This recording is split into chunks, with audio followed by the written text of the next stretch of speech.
What's going on, guys? Welcome to another post-game recap here on Dime Dropper. Before we get started, please make sure to subscribe on all platforms at YouTube at Dime Dropper Podcast, Apple Podcasts. Follow us on Spotify, and of course, to follow us on all social media platforms at Twitter, Instagram, and Facebook and TikTok at Dime Dropper Pod. For tonight's episode, it's going to be a short one before the holidays here. Obviously, no games tomorrow on Christmas Eve, so we will wish you and all your families here at Dime Dropper a very Merry Christmas. And we will not be going live on Christmas Eve, but on Christmas Day, I will not be having a family event till the next day for whatever reason. Just didn't work out in the schedules. So I will be going live on Christmas night to recap the Christmas games. It's always been a tradition of mine to watch all the Christmas games. But obviously, this season, there's going to be a lot of guys in COVID protocols. So a lot of those games are going to be, as most regular season games are in today's NBA, mediocre and doesn't feel very important. But that being said, I will still bring you a recap for all you guys as my Christmas gift to you guys. So before we get started, super chats are turned on if you want to drop $1 a dime. This episode going on the Spotify and Apple podcast version. I did not get the last one on. And as per the tradition of the Lakers getting their cheeks clapped, there are not that many people in the live tonight. So let's hope. We'll see. But hey, shout out to the extra 100 of you guys that come and watch it by the time I wake up in the morning. So shout out to all you guys that don't come live, East Coast guys or whoever that always watch the lives in the morning. Shout out to all you guys worldwide. Anyway, make sure to leave a comment on the video, boost our algorithm. Let's get back in the favor of these guys. Because shit, ended 2021 on a not so great run. Let's get back to where we were during the playoffs for 2022. It's going to be a big year for Dime Dropper, guys. We need to really make advances this year, and we will. But let's start with a team that's not making any advances, and that's the Lakers. They're playing the Spurs tonight in the last game at the Staples Center name. And let me just say, guys, I'm as sentimental and emotional of a fan as they come. And I am very sentimental to the Staples Center name, the red signage that has been the stadium of my childhood since 1999. Well, at the end of the day, guys, it's just a name of a place that we go for, make business cards, get some 3-ring binders, and get that big 4-color pen before the first day of school. At the end of the day, the building is still going to be on Figueroa and Chickern Court. People are acting as if they're tearing down the stadium like it's the Forum of the Boston Garden. Too much emotional, weird stuff going on, especially with the Lakers' social media team. You guys won 5 rings there. Well, guess what? You're still playing there tomorrow. It's just going to be under the name of Crypto. So tonight at the Crip, the Staples got absolutely destroyed by the Spurs, just as my Clippers got destroyed by the Spurs. So shout out to the Spurs. Came in here and gave both LA teams a nice ass whooping before the change of the stadium name. I feel like I was telling my dad, it was maybe just symbolic of all the years that Tim Duncan, Tony Parker, and Manu Ginobili used to come to LA and just take a dump on us. And both teams, to be honest. But let's get into the breakdown. Lakers, Spurs. Lakers just came off a bad loss to the Suns. Of course, still no Anthony Davis. Now today we hear that Trevor Ariza, one of the few bright spots I noted in the last live, is also in COVID protocols. So now the Lakers are starting out with the lineup of LeBron, Russ, THT, Wayne Ellington, and a well-made change tonight. Dwight Howard in for DeAndre Jordan. DeAndre Jordan only got 7 minutes, and to be fair, he wasn't as bad as usual. The Lakers are already in a pretty big hole at that point. But I talked to you guys about the THT, Russ, LeBron trio. I don't really like it. But, who else are the Lakers going to start, really, with how shorthanded they are? There's no Avery Bradley. There's no Malik Monk. There's no Austin Reeves. So, unless you start Carmelo, that really gives you nothing off the bench in terms of firepower, unless you want to put THT off the bench with Isaiah and Rondo, but that's even worse because at least Carmelo is a forward, likes to play off the ball. So THT kind of right now is being forced to start with LeBron and Russ. And I think that they actually did a better job tonight of getting THT some touches early, different kinds of touches. And I think Russell Westbrook was the sacrificial guy in that stretch of the first quarter where he didn't shoot much. LeBron was very aggressive again to start in scoring mode. But again, what did I say last game about LeBron? It seems like when he tries to go scoring mode and like really attack like a Kobe Jordan type of like, I'm just going to keep scoring, it just doesn't seem to get everybody else involved. And I know what it is now that I'm older and starting to realize it. It's because of how long he takes to get to his move. He holds the ball so long, it really kills rhythm and flow. Like a lot of times when I watch Kobe get off, he gets off, but he takes 5 seconds or less to get into a shot. And that way, all the other people touch the ball. The possession is moving quick. You're getting back on defense quick. The game is moving faster. I had a feeling that the Spurs were just kind of playing at a faster pace. They're younger. I don't know how much they killed them on fast break points. Let's take a look on the fast break point disparity. I don't think it was extremely high. So, yeah, the Lakers actually had more fast break points than them, 12-10. But that's why I say you can't just look at the stats. You got to watch the game. It seemed like the Spurs were really pushing that pace. They were getting easier shots. They were moving the ball quicker in transition, and it seemed like they were just getting open shots. And many possessions as the game went on, the Lakers were slow getting back on offense. You can say that's a part of maybe the lack of bodies that they have, but it's also just like, how many times are we going to talk about the Lakers' lack of effort this season? They have no motivation. And again, to me, it starts at the top. LeBron was attacking and making shots in the beginning of the game. THT, on the other hand, he is a player that's out of form right now. He started gaining confidence as the game went on, but in the beginning, he's like, hasn't really attacked and tried to get into his stuff like he did tonight in a couple of games. We talked about how he was exclusively a spot-up shooter in the last game against Phoenix. And tonight he started to come off screens a little harder, tried to attack the basket.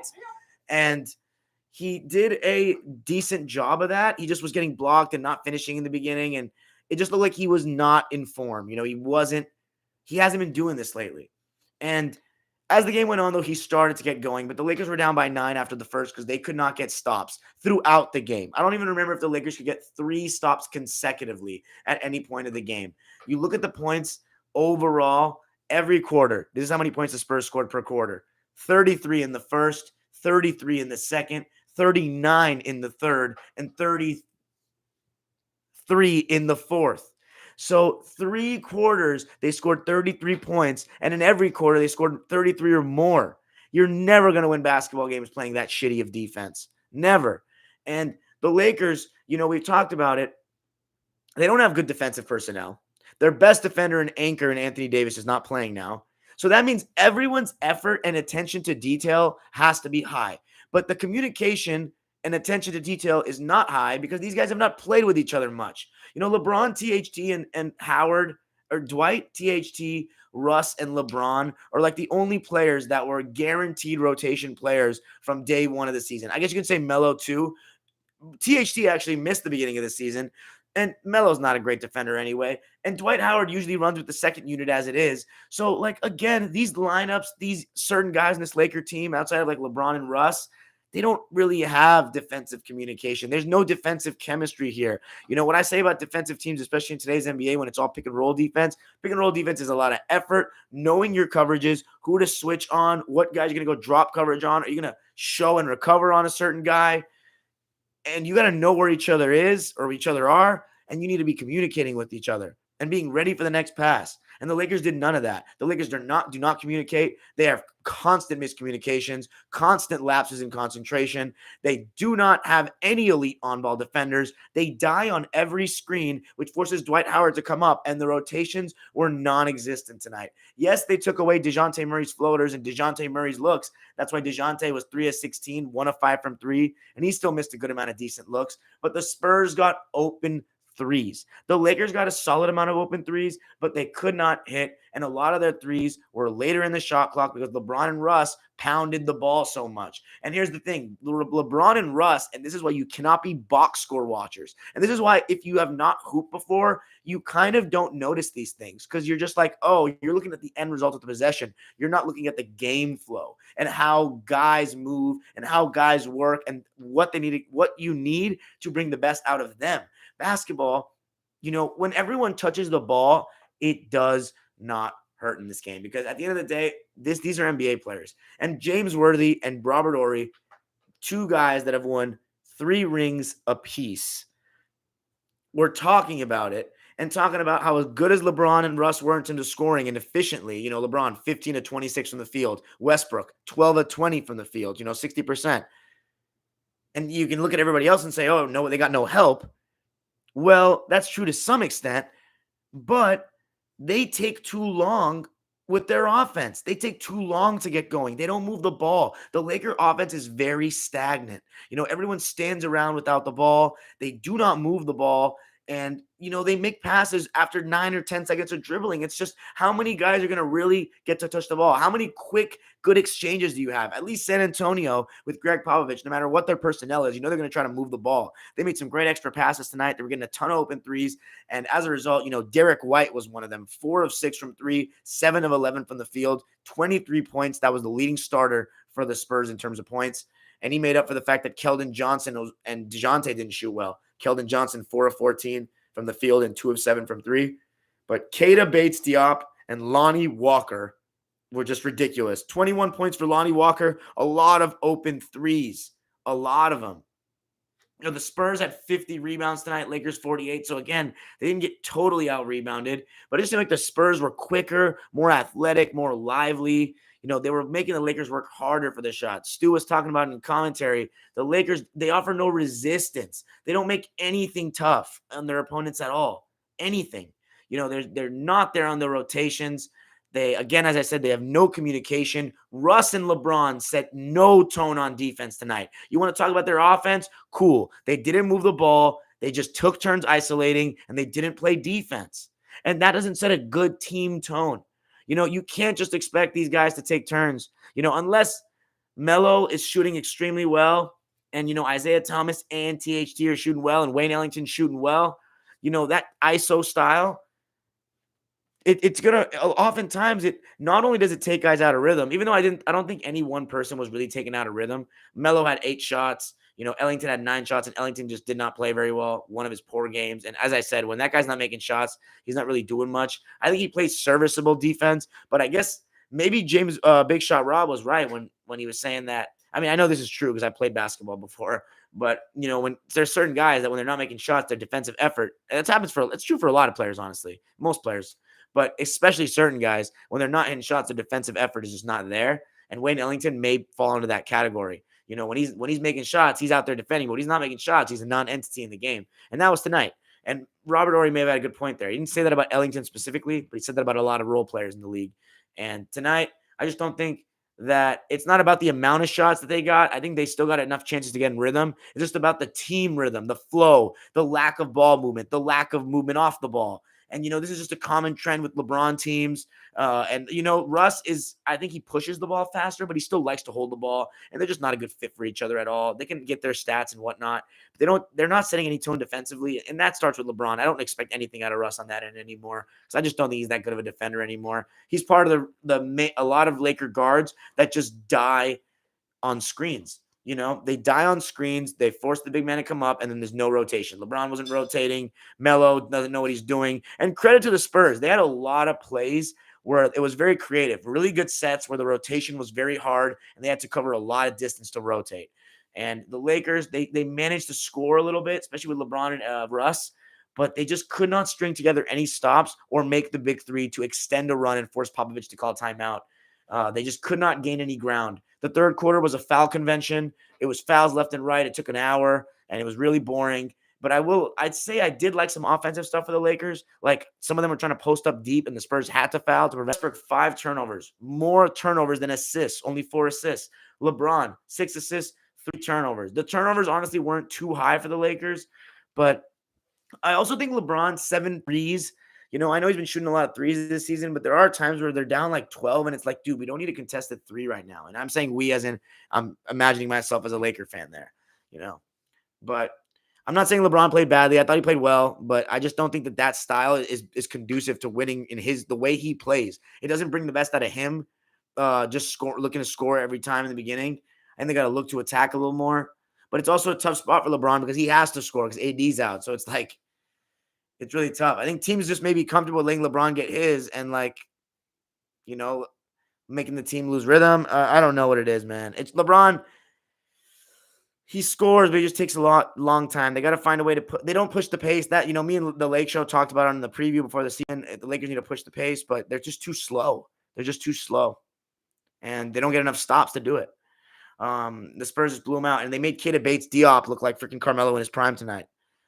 30 points, guys, for Keita Bates-Diop. 30 points, and he didn't miss one shot. 11 of 11 from the field and 3 of 3 from 3. I mean, that's ridiculous. Absolutely ridiculous. LeBron, 36 points, 9 rebounds, 6 assists, 15 of 26 from the field and 2 of 7 from 3. A very solid night shooting the ball, but too much ball pounding for me and no defensive intensity. And I just don't think he moved the ball enough and didn't try to get his teammates going enough. I think he let THT. And that's another thing. THT likes to pound the ball too. So it's 3 ball pounders. The ball doesn't really move.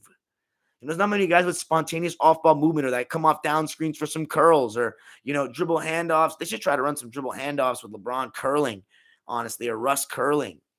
Or maybe LeBron should have set more screens tonight. I think they're just switching a lot of that action. And then LeBron did some good job going one-on-one, but it's just, the reason why everyone says, yeah, of course LeBron could average 30. Yeah, he could, but his team doesn't win when he plays this way. I think it's better when he honestly scores a little less and tries to facilitate more, but I think he honestly let the game come to him to a large extent. I just think that he let the game come to him and he went ISO and he just took too long to get into his stuff.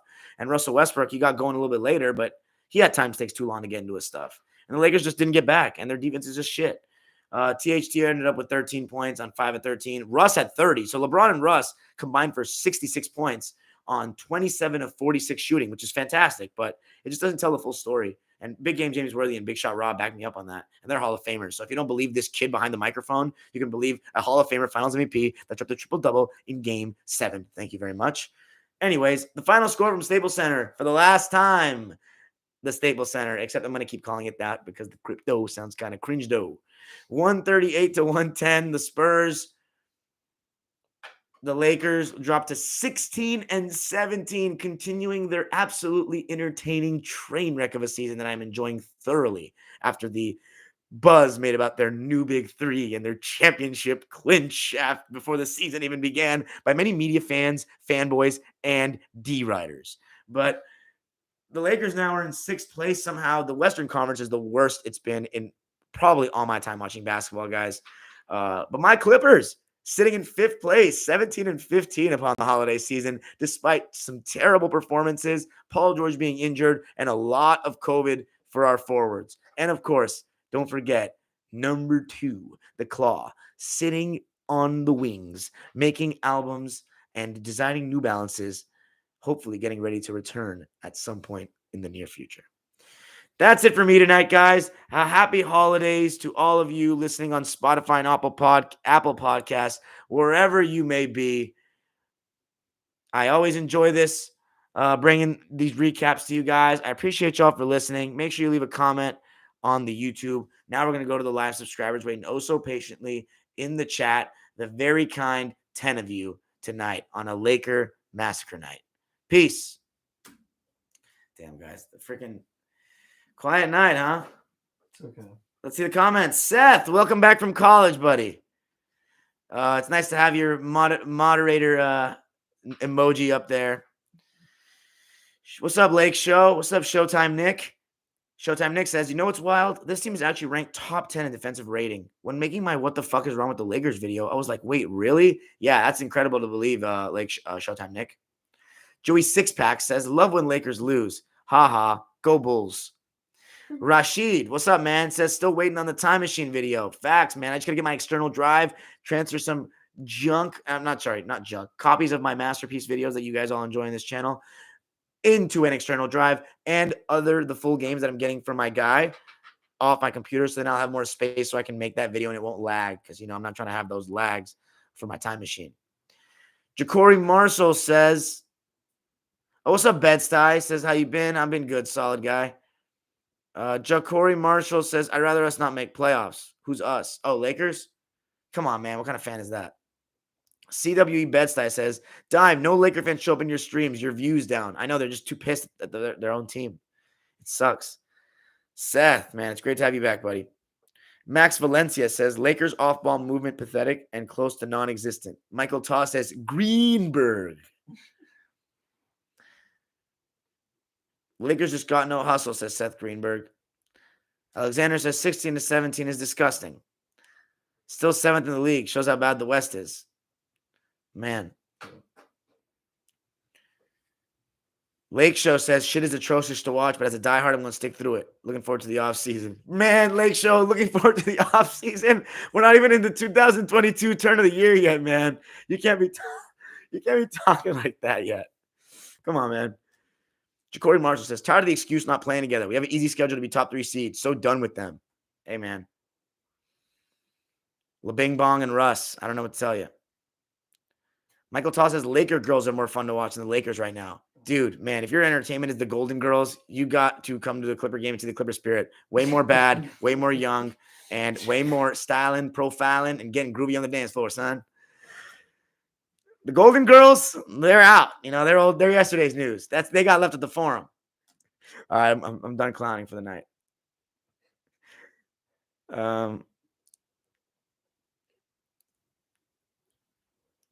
Thoughts on Jock Lawndale on the Spurs? Dude, that Jock guy gave us the work. The Lakers and the Clippers. He's an interesting cat.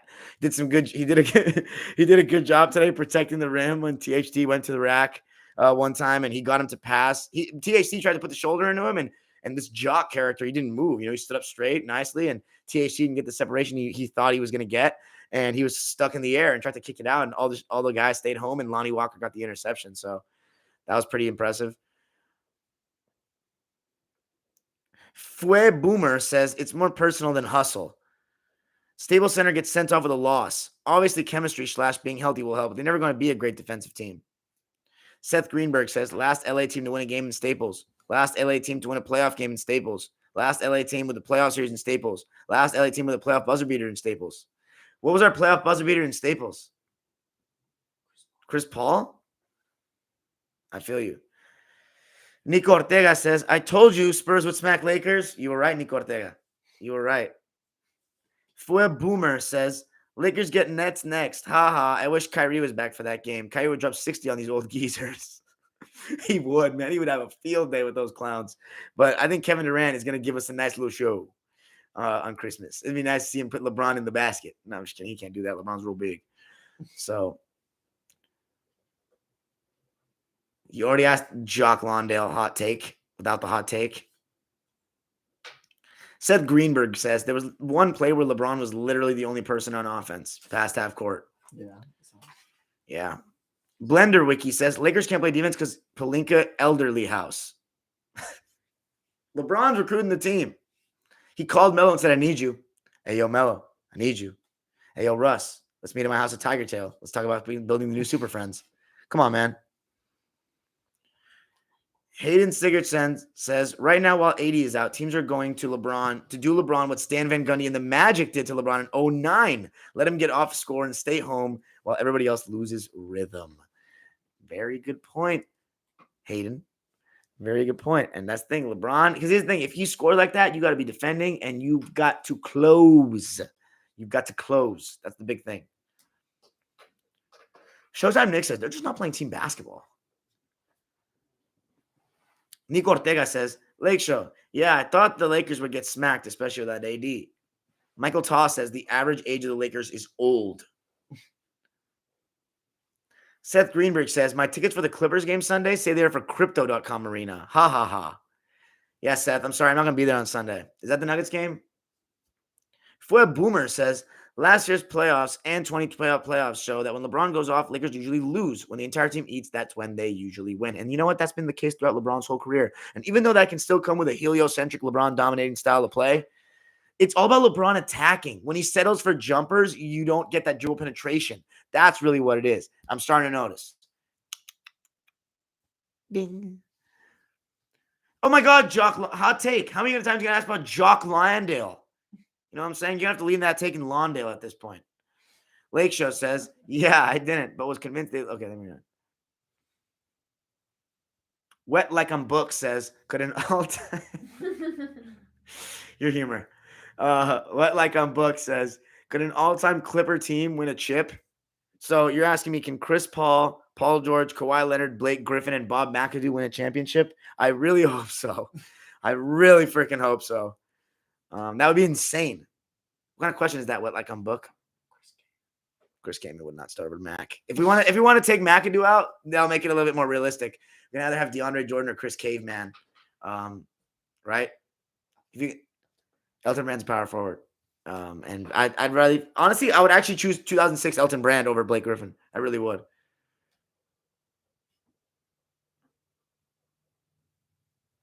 Let's see. Edgar O says, no teams have good defense giving up over 100 points a game, but in today's NBA, I assume that's great defense. You also got to look at the pace, though, Edgar O. Defense is a lot of pace numbers. Michael Taw says LeBron is going to just focus on chasing Kareem's record while AD and half the team is out. Hey, that's not a terrible point. I know LeBron's got that in the back of his mind. He's always thinking about that legacy. Built my legacy. Remember that song, Kodak? Project Baby? Anyway. Yeah, that's a good point, Michael Taw. Lakeshore says, I don't care if we make playoffs. I know it's a first exit or second round at best. Well, not making the playoffs, man, is more slander. Edgar O says, all NBA cheerleaders are nice to watch. Okay, man. Well, come on. We got to grill the Golden Girls right now. Come on. It's that time. Phoenix Play Z says, Rob Pelinka. I think I'm going to trade all of our three-point shooting and perimeter defense for overpaid Russell Westbrook. Yo, Phoenix, stop playing Rob Pelinka when LeBron is recruiting people at Tiger Tail in Brentwood. Here on the west side. Come on, man. Lakeshore says, LOL. As I said, I'm looking forward to the offseason. Jesus, man. Merry Christmas, Lakeshore. Phoenix Plays Z says, the fact that they didn't get Lowry or DeRozan is mind-boggling. Yeah, interesting. Bed-Stuy says, Lakers done.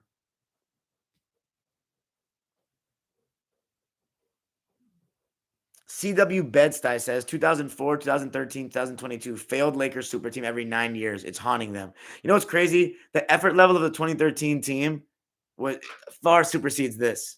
The 2013 team, at least like Dwight, Kobe were like on the court, like playing seriously.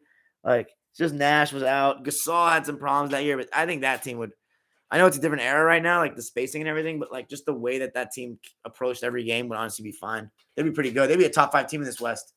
They're better than the Clippers. That team with Kobe would be better than the Clippers, and even that Dwight. I really do. Kobe is a gangster, man. Kobe's a gangster. I know LeBron's really good. That Kobe was on a different mission. He was on a different mission. And Kobe, when he was playing with this spacing cupcake-ass defense of today's NBA, he scores with efficiency. For all you efficiency fiends that say, Kobe was inefficient, shot 43%. I'm going to tell you what Kobe would say to you. Count to 5, sucker. Anyway. Let's see. Fue Boomer says, if they only win one bubble chip, and considering how all the young guys are playing like all-stars, Randall, Lonzo, Ingram, Kuzma, except Kuzma's not playing any all-star, but I get your point. Was it worth trading away their young cores of all-stars for one bubble? You know what? I still think so. It's still a banner in that Staples Center.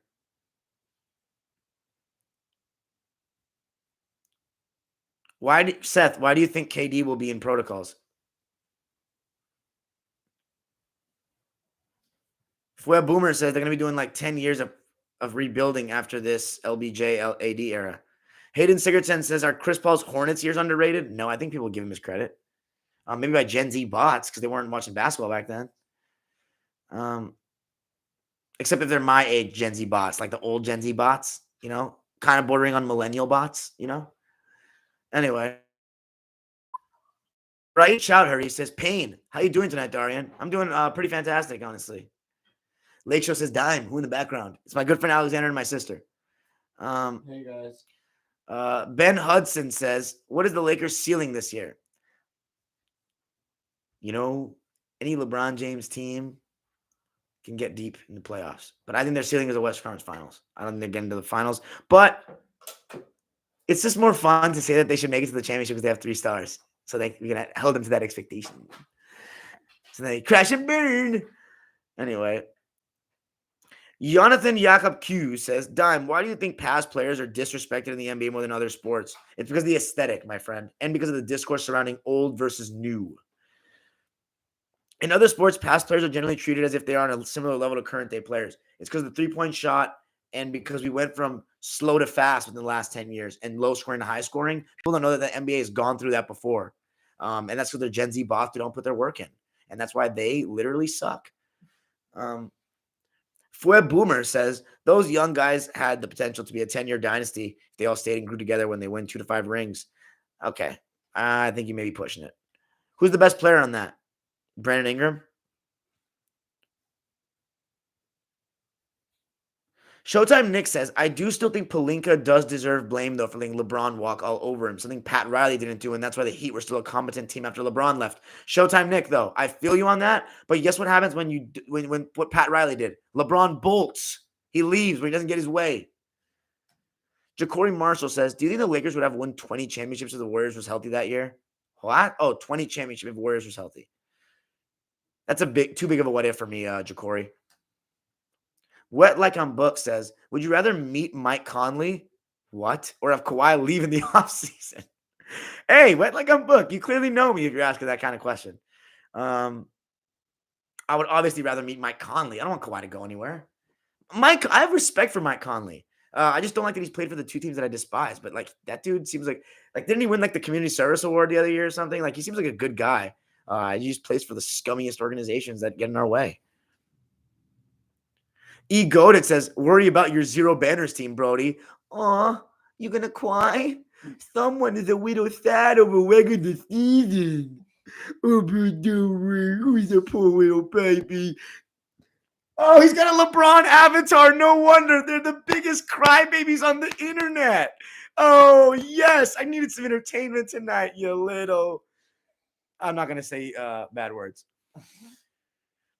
LOL, Dime is going to aim for your head, E-coded. You damn right, Michael Ty, I am. You know me, G. You know me. How much rings y'all got? As many as you sitting on your couch there, you little fanboy. How many rings y'all got? Hey, man, anytime you want to watch the Lakers rings, you know, the ones without a bubble like your boy in your profile picture, come over to the crib and we can watch some good old days of Magic Johnson running that break like he's running your freaking mom in the 80s, son. On to the next. You suck, E-goated. You're not goated. You're woated. I've never seen you in my life. Fue Boomer says, Lakers still a super team. Just because they play like a lottery team, don't change that. Facts, Fue Boomer. Don't let those LeBron fans. LeBron needs help. They always twist the narrative. He builds his super team. He doesn't make everybody better. They stay with that narrative, blame everyone else, and then it rinses and repeats. It's a freaking cycle, and they're too stupid to realize it. It's so funny, man. And I used to love this guy. I used to worship this guy, Bron.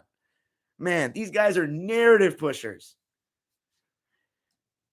Showtime Nick says, it's crazy. I never heard Babe Ruth or Walter Payton get called a plumber or janitor. Yeah, there's much more respect in those sports.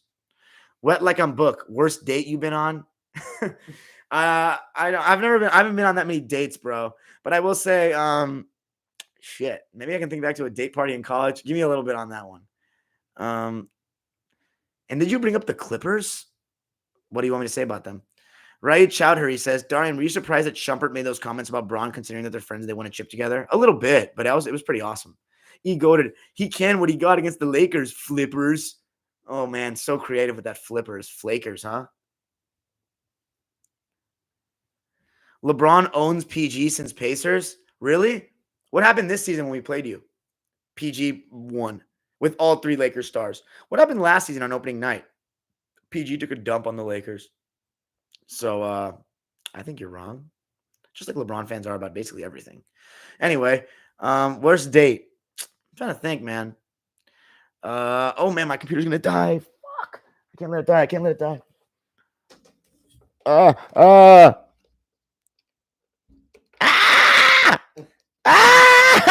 All right, I got it. All right.